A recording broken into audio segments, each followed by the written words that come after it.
The thing about buying property like pre-sales, there's always a risk involved. So I think there's a correlation between risk and profit. The bigger the risk, the bigger chance you'll make a profit. The smaller the risk, the less chance you're going to make a profit. So in some cases, risks are inevitable if we are looking to make a profit. But then what we want to do is to manage our risks. We don't want to go in there blindly and then all of a sudden lose our shirt and our pants and everything's gone. So there are a number of ways to manage this risks but let's talk about what type of risks there are. There's the risk that the project would delay. There's also the risk that the developer is not going to complete. So let's have a look at some of these risks in detail. When buyers buy a pre-sale property, obviously they do not actually see the unit because the unit is not complete yet. So it's more about buying based on floor plans, show unit. What the developer chooses to show us as a typical unit, because sometimes what we see in the presentation center isn't what we're going to get. You go to the presentation center, we see these nice big drawers, and you think you can put drawers in that. But when you buy a particular unit, you find that that particular shape of that unit does not allow for these large drawers. And I've heard of cases where homeowners have bought and they have like these 6-inch wide drawers. So it's very different to what you see in the presentation center. So be aware that the presentation center that we see is atypical of what is available, but it may not be what you are going to get. Look at the floor plans and understand which unit you're getting in the project, because they may just display type A or type B, but there's also a type C, D, E, F, and G. So what do those type C, D, E, F, and G's look like? Important to know when we get into this project that the presentation center is only a typical sort of to give us an idea of the finishes, but it may not necessarily be the exact layout. There may be differences in quality when you go into a show unit as compared to the finished finished product. So it is very important to do your research. Make sure it is a reputable developer. Because from time to time, for example, because I am from a cabinetry background, the developer initially may start off by saying that they have Italian cabinets in that project, but then after a while, maybe the sources in Italy are no longer available or become prohibitive.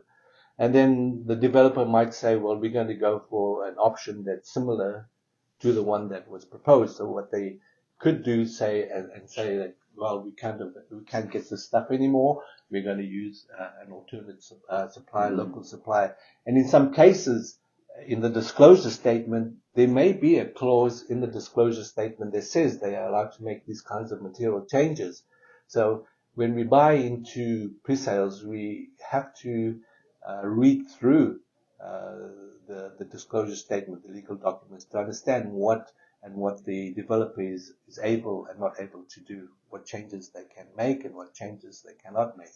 I just want to mention that sometimes it is not entirely due to the developer's fault, but maybe it's due to unforeseen circumstances. You know, when as the construction progress, they may need to make changes to comply with the regulations.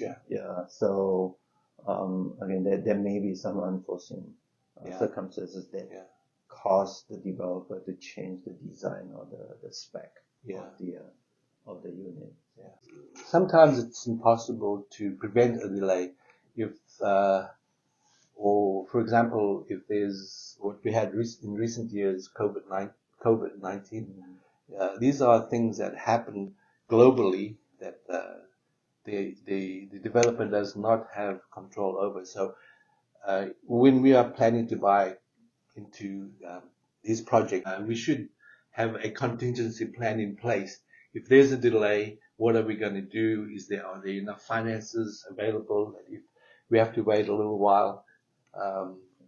Will we be able to survive that? It's not to say that we're going to always have these things like COVID, but in some cases, delays will happen, and it might be a couple of months, it might be 6 months, 3 months. We don't know for sure, but always have contingency plan B in place.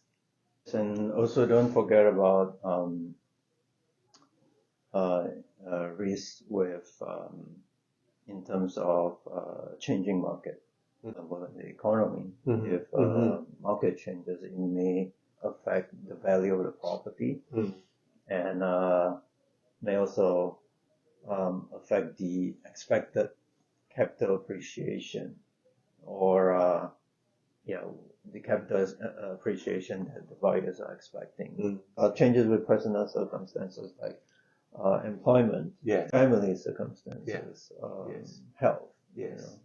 Again, these are some of the risks involved, because with pre-sale, the completion is going to be, quite a distant away. And also, there could be some financing challenges, because not all lenders will provide firm approval, or they would guarantee an approval for such a long period. Good thing about buying a pre-sale condo is that if you're buying it for personal residence, then even if the market changes a little bit, it's not too bad, because you are buying this for your personal residence. However, if you are an investor and the market changes dramatically, that may have more of an impact.